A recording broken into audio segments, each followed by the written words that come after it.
The wind howled outside like a wild animal. Ethan sat in his small cabin deep in the forest, far from any town. He liked it that way. No traffic, no noise. Just peace and the sound of the fire crackling in the corner. He was reading a book when he heard something strange. Knock, knock. He froze. No one ever came here. Not at night. Not in the rain. Another knock came.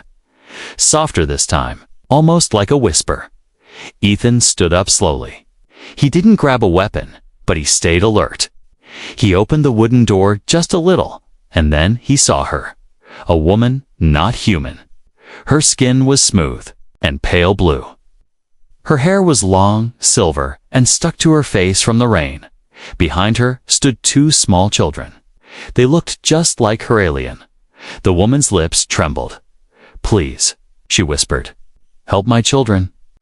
Then she collapsed right there on his porch. Ethan's instincts took over. He rushed forward and caught her before she hit the ground hard. The children didn't cry. They didn't speak. They only stared at him with wide, glowing eyes. "Come on," Ethan said, lifting the woman in his arms. "Inside, now." He brought her into the warm cabin and laid her gently on the couch. Her skin was cold. The children followed but stayed near the door like scared animals. Their clothes were torn. Their feet were muddy. They had no shoes. Ethan looked around, then ran to the fire and grabbed a thick blanket. He wrapped it around the woman and turned to the kids. "It's okay," he said gently. "She'll be all right. Come sit by the fire." The younger one, a girl, walked slowly toward him. She didn't speak, but reached out to touch the fire's warmth. Her small blue hand was shaking. The older one, a boy, stayed near the door, watching Ethan like a guard. Ethan put water to boil. He looked at the woman. Her chest was rising and falling barely. She was alive. An hour passed. The rain outside got worse. Thunder rolled over the hills. Ethan sat across from the couch, watching her. Who was she? Why did she come here? Suddenly, the woman opened her eyes. They were violet strange, glowing, filled with pain. "You," she said, her voice weak. Ethan leaned forward. "You're safe now." "Who are you? What happened?" She looked around and saw her children. They were both sitting near the fire now, dry and warm. "My name is Sorelli," she said. "We ran. They killed my husband. Had nowhere else to go." Ethan frowned. "Who's they? And how did you even get here? You're not from Earth." Sorelli nodded slowly. "I followed the signal. There was only one left, and it brought me to you." Ethan didn't understand. "Signal?" She looked at his shoulder. "You wear the mark." He raised an eyebrow. "What mark?" Sorelli pointed. "Weakly, under your skin. Inside your blood carries it." Ethan laughed a little. "Lady, I think you hit your head." But Sorelli didn't smile. She looked deadly serious. "My children. They are being hunted. I don't ask for myself, but if I don't make it, please protect them, just until they can survive." Ethan looked at the kids. They were looking at him now, not with fear, but something else. Oh, something deep. "I'm just a guy living in the woods," Ethan said. "What could I possibly do?" Sorelli coughed. "You are more than that." The storm raged on. Sorelli fell asleep again, this time breathing easier. Ethan made soup from what little he had. They gave the kids food. The girl smiled and said, "Thank you." It was her first word since arriving. The boy didn't eat right away. Instead, he walked over to Ethan, stared him in the eye, and then did something strange. He placed his hand gently on Ethan's chest, just over his heart. A faint blue light shone for a second, then faded. Ethan pulled back, confused. "What was that?" The boy said, "Now you are bound." "What?" But the boy just sat and ate. At midnight, Ethan couldn't sleep. He stepped outside. The rain had stopped. The sky was clear. Stars blinked above him. He looked up and muttered, "What?" "Just came into my life." Behind him, Sorelli stood in the doorway, holding herself up.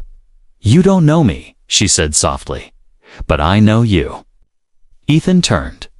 "You were the last name in my husband's memory bank," she said. "He trusted you, even though he never met you." Ethan's voice was quiet. "I never met him either." She smiled sadly. "But your kindness proves he was right." Then she said the words that made his heart stop. "If I don't survive, I want you to raise my children."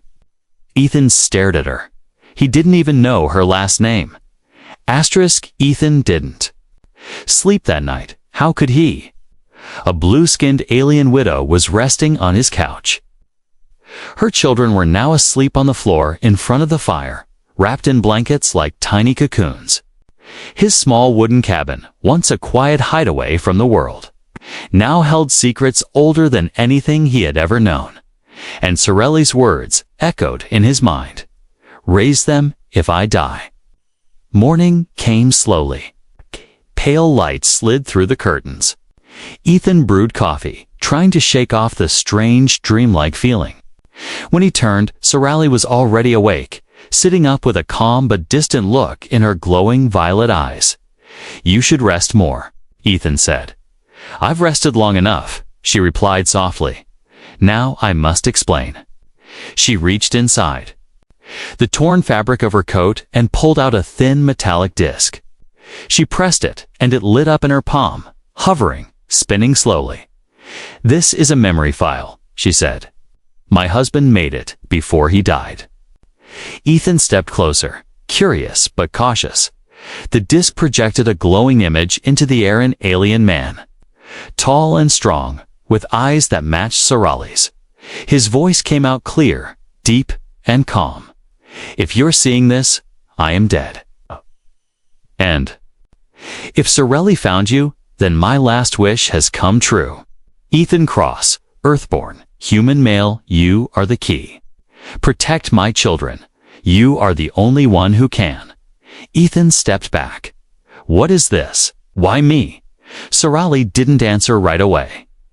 "I wasn't supposed to come here," she said finally. "Earth is outside the main paths of the galactic corridors. But long ago, your DNA was entered into our royal vaults." "Royal?" Ethan frowned. "Wait, what are you saying?" She looked toward the children. "My husband was heir to the throne of Aran, and now our enemies want the bloodline erased." Ethan's chest tightened. "So thereafter, your kids." She nodded. "And you brought them here." "To me. Why not a soldier or someone trained for this?" She looked him in the eyes. "Because you were chosen. Your kindness was studied. Your life observed. You never turned away a lost soul. You healed animals, saved travelers, helped strangers, always alone, without reward." Ethan looked down. "That doesn't make me a father or a fighter."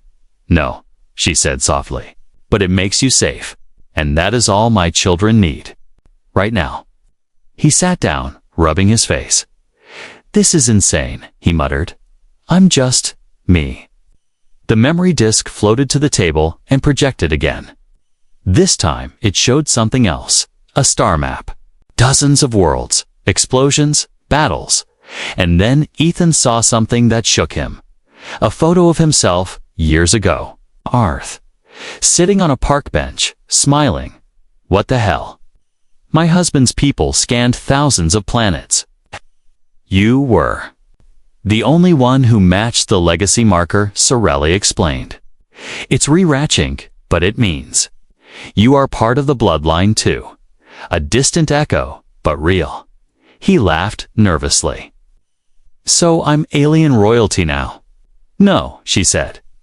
But you are the safest branch of it. The children woke up slowly. The girl, Lyra, crawled into Sorelli's lap. The boy, Ren walked over to Ethan. I dreamed of you before we came, Ren said calmly. Ethan blinked. You did? Ren nodded. You stood in fire. You held a shield made of stars. Ethan chuckled.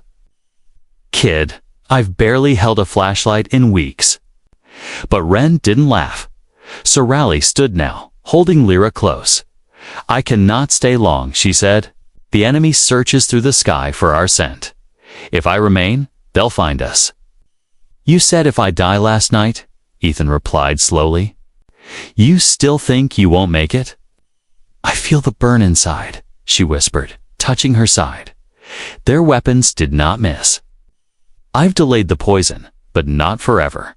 Ethan stepped forward. Then let me help.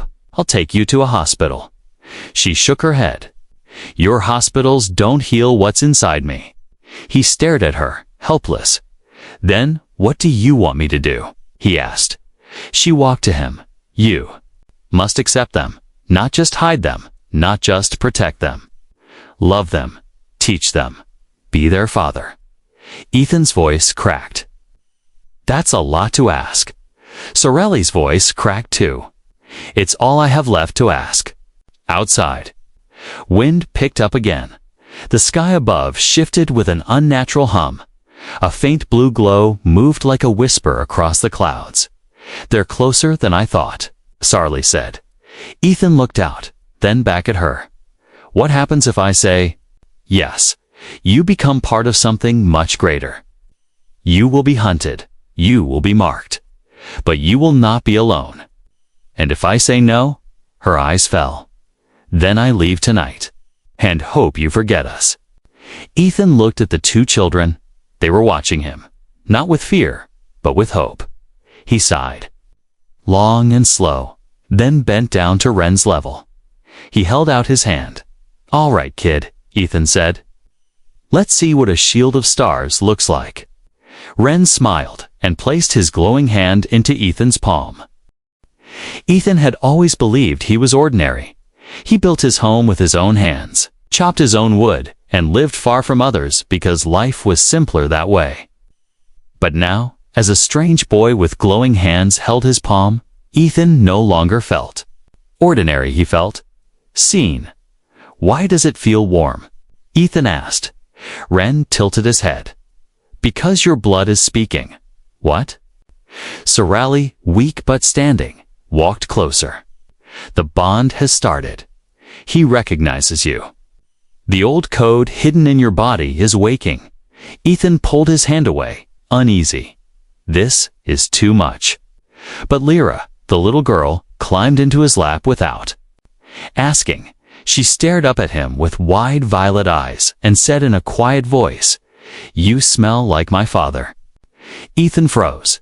He didn't know what to say. Later that afternoon, while Sorali rested again, Ethan took the children outside. The sky was clear, but the air still felt strange.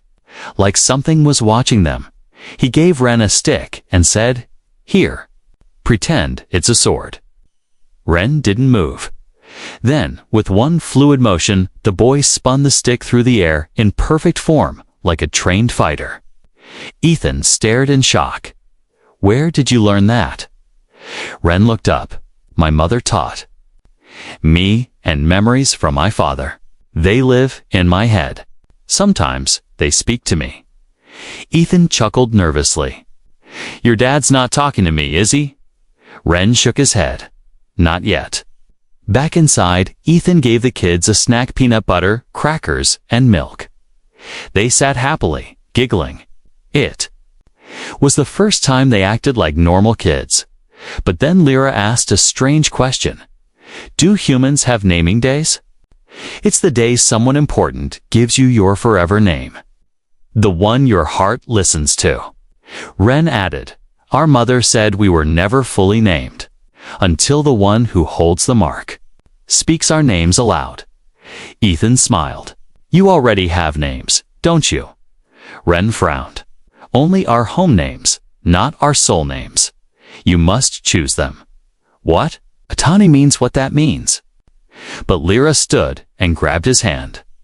Just close your eyes and say what your heart feels. Ethan sighed. All right. This is weird, but okay. He looked at Ren first. The boy stood tall, quiet, strong, protective. Ethan closed his eyes and whispered guardian. Then he looked at Lyra. She was soft-spoken, always listening, always near. Hope, he whispered. The children smiled, and for a second, the air shimmered around them. Their skin glowed faintly, just once. Then Ren said, "Now we are truly yours." That night, Ethan dreamed. He stood in a field of stars. The ground was black glass beneath him. Strange music played from the sky. A voice deep and warm echoed, "You have accepted the bond. Now it will shape you." Suddenly, Ethan saw flashes himself, wearing strange armor, holding a sword of light. Standing before giant alien gates, he opened his eyes with a gasp. Morning had not yet come. But someone was already awake. Sorali sat near the fire, her body hunched.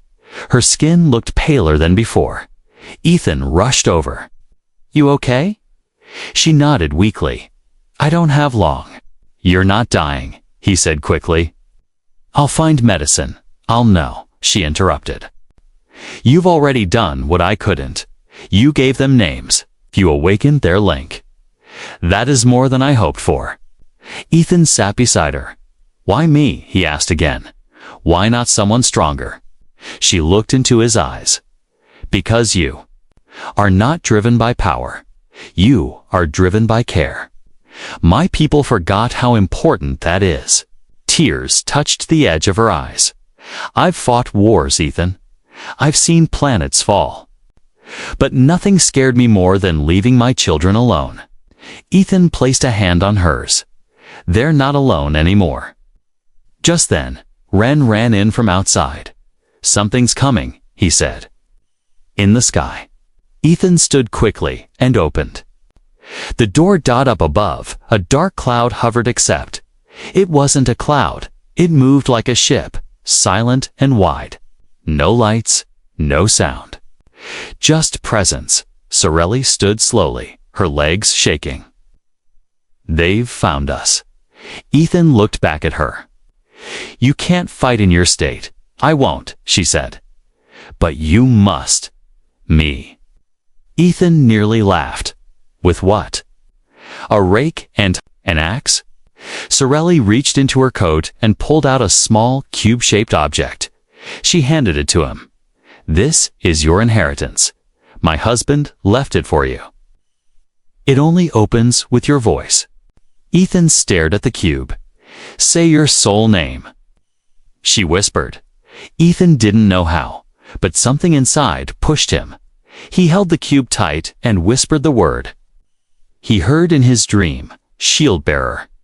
The cube glowed unfolded, and from inside came a light, a soft, humming light that wrapped around his arm like armor. Metal formed on his shoulder. A circle mark on his chest pulsed with energy. The children gasped. "Ser." Allie smiled with tears.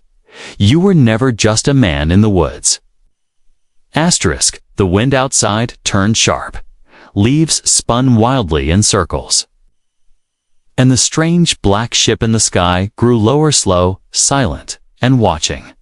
Ethan stood in front of the cabin. The strange alien armor now covering his right arm and chest, glowing softly in silver blue light.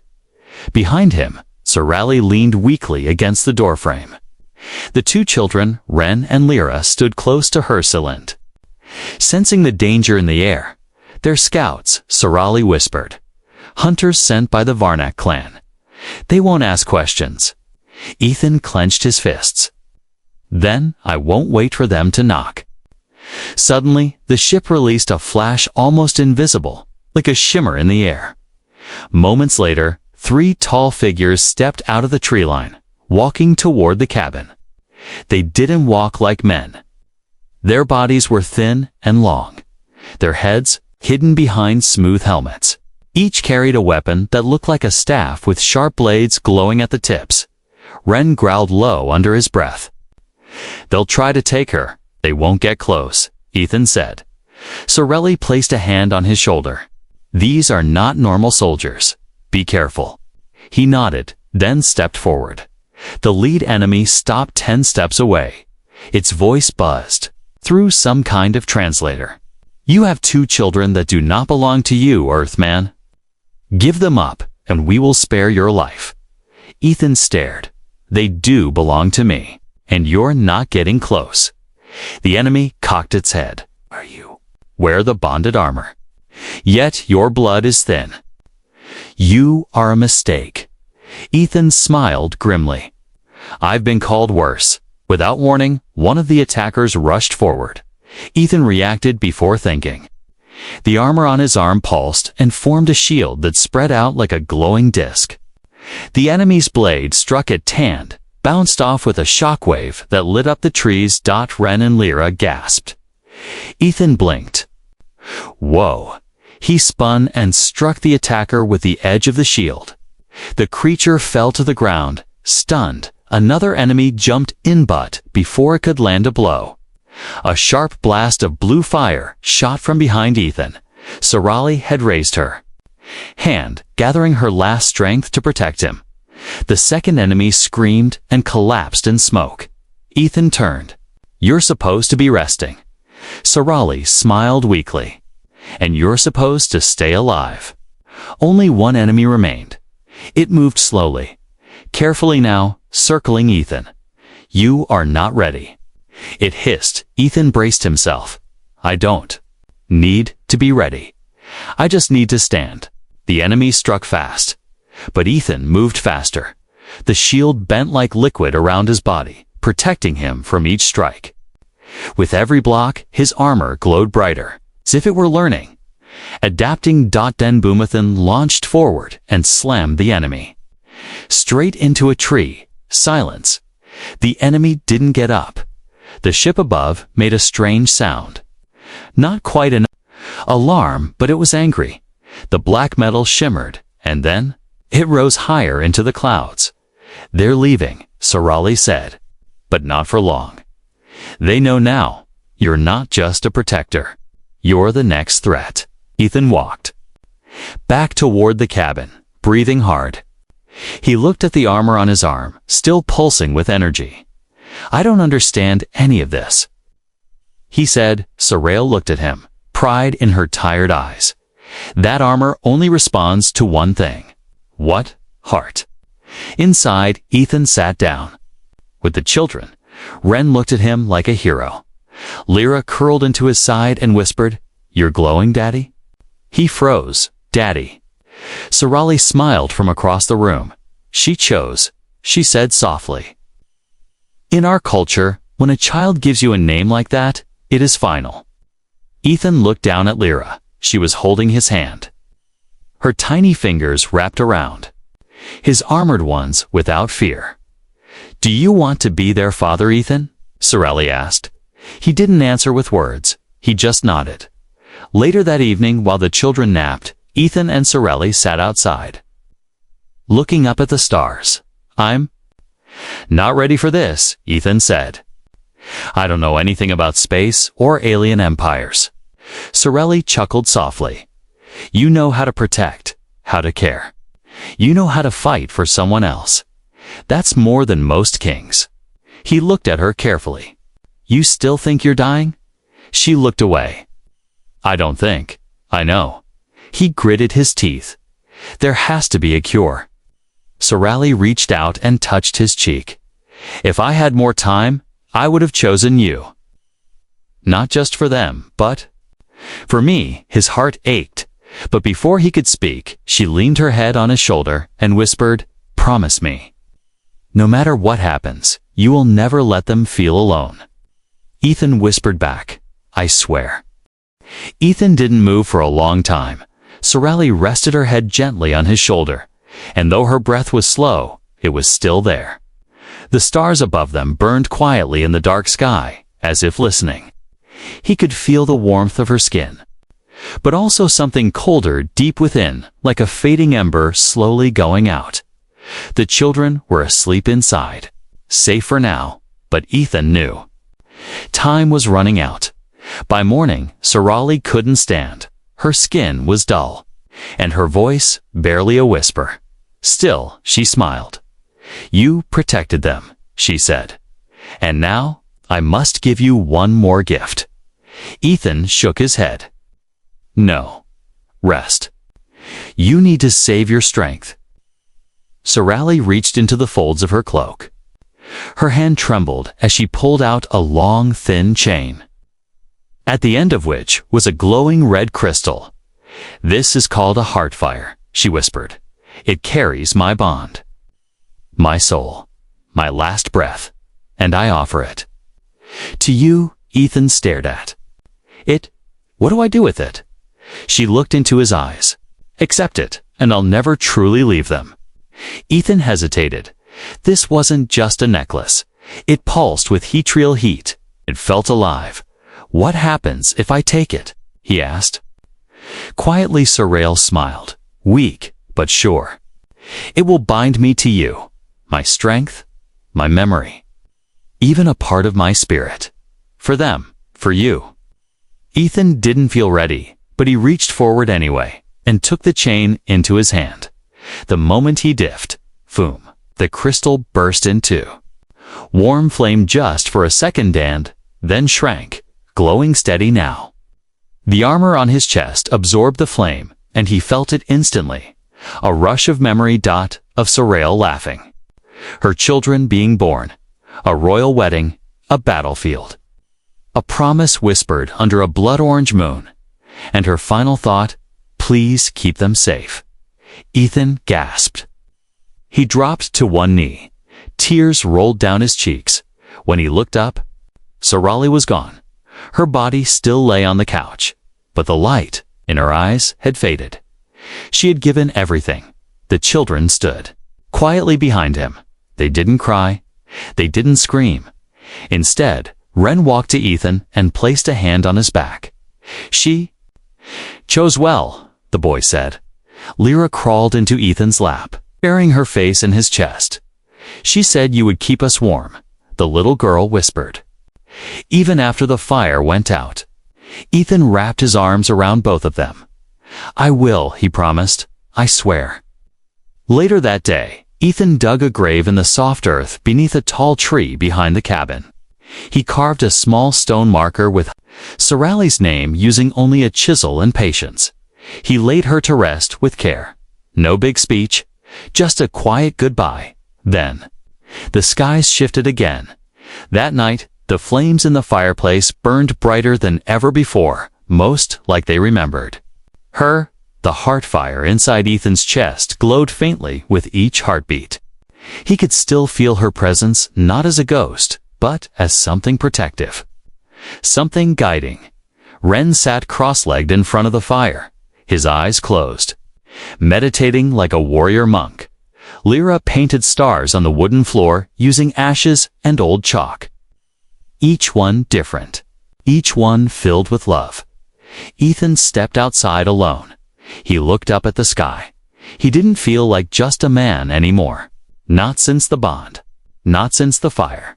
He heard a whisper inside him, her voice. "They will come again. But this time, you won't run, you will rise." The armor on his arm shimmered, and then a strange object shot through the sky above. A message pod. It landed not far from the edge of the woods. Ethan ran to it, opened it. Inside, a small hologram flickered to life. To the human protector, the message began. "We know you now. You wear the heart fire. The war you've hidden from is coming for you. The children belong to the throne. Surrender them, or burn with them." Ethan stared at the message as it ended and whispered to himself, "Come and try." He went back inside. The children looked up. "They're coming, aren't they?" Ren asked. Ethan nodded. "Yes, soon." Lyra stood, looking determined. "Then we'll fight," she said, bravely. Ethan smiled softly. "No, little one, I'll fight." He reached for the cube again. This time, it didn't open like before. Instead, it grew, stretching into a suit that wrapped around his body. Not just armor now, a full battle form. The symbol on his chest burned like fire. Sorali's fire. Bond of love and sacrifice. Ren stood tall. You look like a king. Ethan looked at them both. No, I look like their father. Asterisk, the stars above Ethan's cabin no longer looked silent. They shimmered like thousands of watching eyes, some peaceful, others filled with danger. Somewhere up there, a fleet was gathering. And down on Earth, a man once alone in the forest was now something else, a protector, a father, a bearer of fire. Ren sat at the table, studying a floating map Ethan had activated, using the alien cube. Lines of light traced across Earth's surface, marking possible landing zones, energy spikes, and something more unusual, a faint, blinking signal buried deep in the forest. What is that? Ren asked, pointing to the pulsing dot. Ethan narrowed his eyes. No idea. But it's calling me. Lyra hugged his side. Mom said the stars would speak when it was time. Ethan didn't believe in magic, but ever since the Heartfire entered him, he had started feeling things, like whispers in the air, instincts he never had before. That blinking light didn't feel dangerous, it felt important. An hour later, Ethan geared up. He wore the full battlesuit formed by the cube's sleek light, glowing with faint silver threads. Over it, he still threw on his old jacket. Something human. Something him. I'll be back before sunset, he said, looking at the kids. Ren nodded like a soldier. I'll protect the cabin. Lyra clutched her tiny drawing of their family. Don't get lost. He smiled and touched the top of her head. I won't. Then he stepped into the trees toward the blinking signal hidden by the forest. The woods were silent. But Ethan could hear something underneath. The rhythm of power. The beat of old technology buried beneath roots and stone. He followed the blinking signal on his wrist display until he reached a small clearing. There, half buried in the earth, was a metal doorway covered in vines. He stepped closer. The door didn't have a handle, but the moment he stood before it, the Heartfire in his chest pulsed. Boom. The door slid open. Inside was a smooth tunnel, glowing faintly. Symbols lined the walls, written in alien script. Yet Ethan could read them as if they were English. He who bears the flame may enter. At the end of the tunnel stood a room made of black crystal. In the center hovered a tall staff, silver, humming with energy. Around it floated holograms of old warriors, kings, queens, protectors. Ethan stepped forward.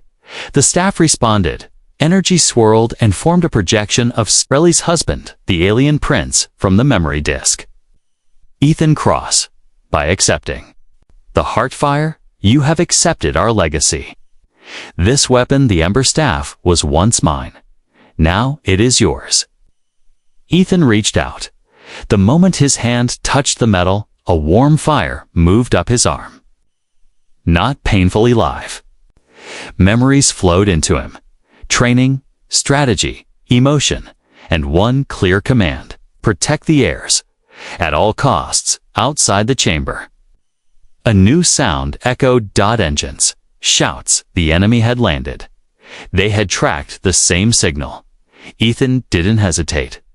He turned and sprinted back through the tunnel, the Ember Staff in his hand. His armor adjusted to him, lighter, faster.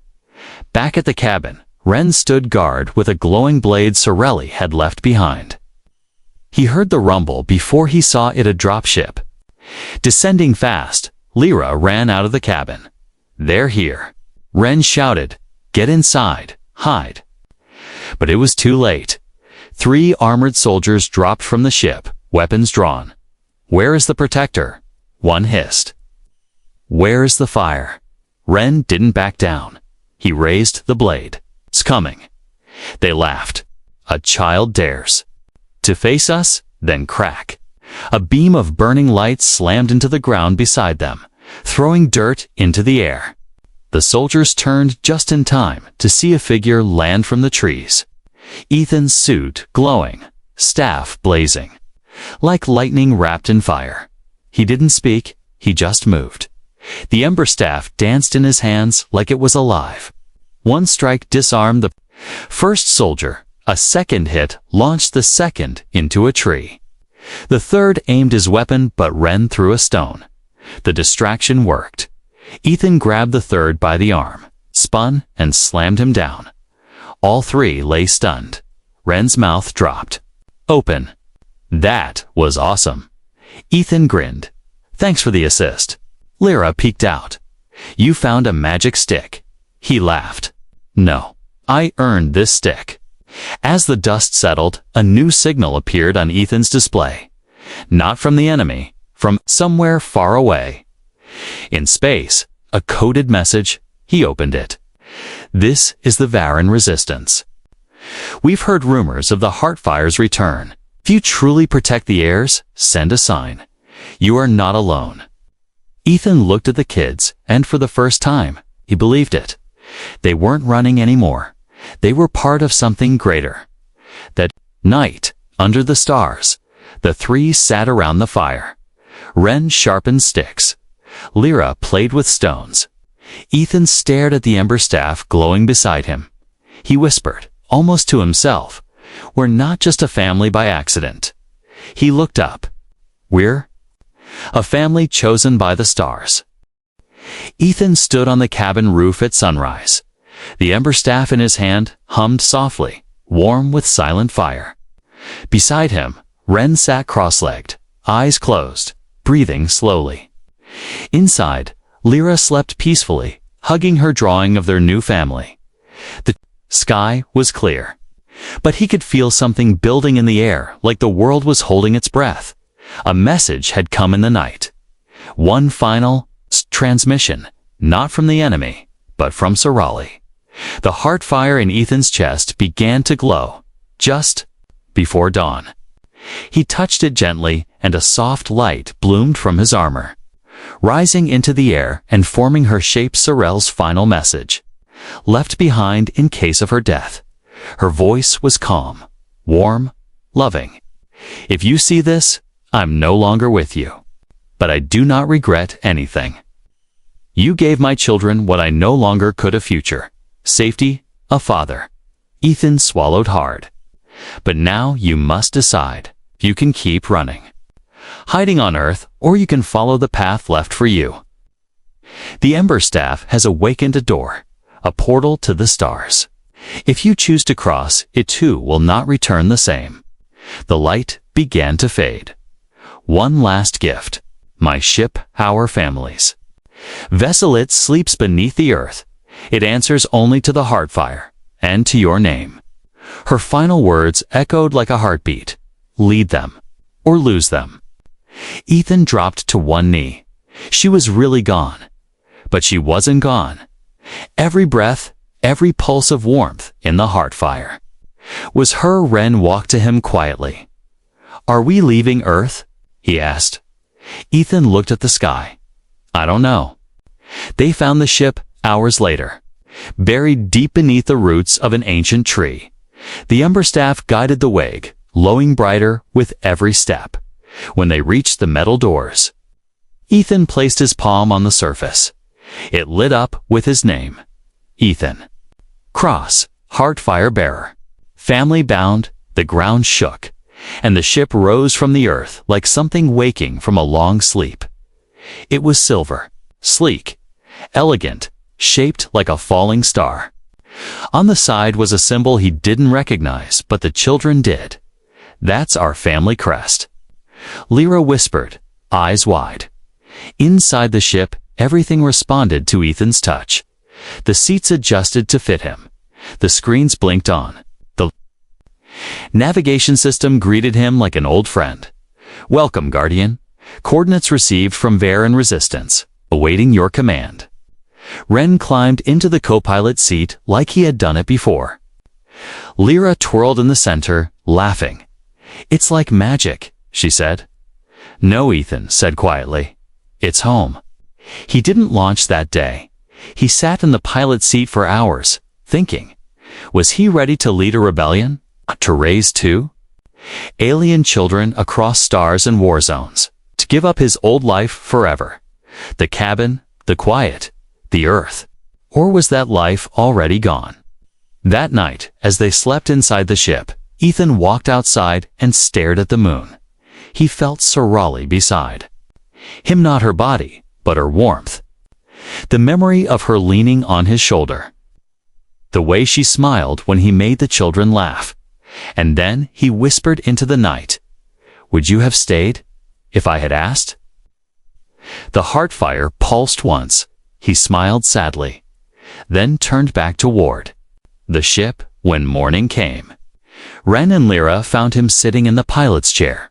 He looked calm, serious. "Ready? You've made your choice."